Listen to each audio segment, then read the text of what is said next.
ایک ہے جو مداربت شرعی اعتبار سے ایک کاروبار کا طریقہ ہے، اور ایک یہ ہے کہ جو اسلامک بینکس کرتے ہیں۔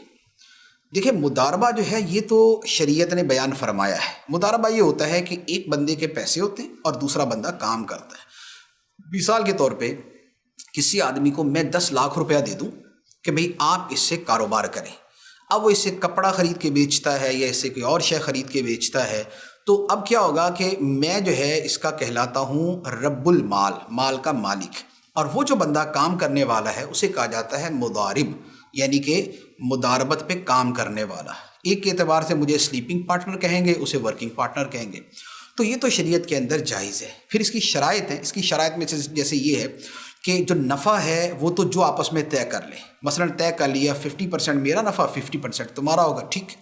اور ایک یہ ہے کہ یعنی اس کو کم زیادہ کر لیا جائے تو بھی ٹھیک، لیکن جو نقصان ہوگا مداربت میں، جو نقصان ہوگا وہ صرف مال کے مالک کا ہوگا۔ مثال کے طور پہ 10 لاکھ روپیہ دیا، اس میں سے 5 لاکھ روپے ضائع ہو گئے، تو یہ 5 لاکھ روپے پورے کے پورے میرے ضائع ہوئے۔ ایسا نہیں ہے کہ 2.5 لاکھ روپیہ اس کا گیا، 2.5 لاکھ روپیہ میرا گیا۔ یہ تو ہے مداربت۔ اب رہا کہ اسلامک بینکنگ کے اندر جو مداربت کی جاتی ہے وہ کیا ہے، تو دیکھیں اس کا دار و مدار اسپیسیفک کیس کے اوپر ہوتا ہے۔ کون سا بینک کس اعتبار سے مداربت کرتا ہے، تو وہ تو جو مداربہ ایگریمنٹ ہوتا ہے وہ سامنے ہو اور اس کو دیکھا جائے، اور پھر اس کے بعد یہ دیکھنا ہوتا ہے کہ عملی طور پر بھی ایسا ہی ہو رہا ہے یا نہیں۔ پتہ یہ چلے کہ مثلا ہم نے بینک میں پیسے جمع کروائے 10 لاکھ روپے، ہم نے دیے مداربہ کے طور پہ اور انہوں نے آگے دے دیے سود کے اوپر۔ اب وہ سود پہ دے دیے، وہاں سے جو پروفٹ آیا آدھا انہوں نے رکھ لیا، آدھا ہمیں دے دیا، تو یہ کون سا مداربہ ہوا؟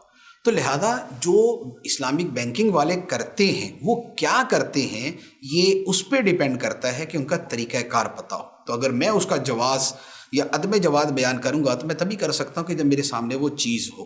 تو فی الحال اس میں کچھ نہ کچھ کہیں نہ کہیں جو ہے وہ اس طرح کی چیزیں ہوتی ہیں کہ جو شرعی حدود اور احکام سے ٹکراتی ہیں۔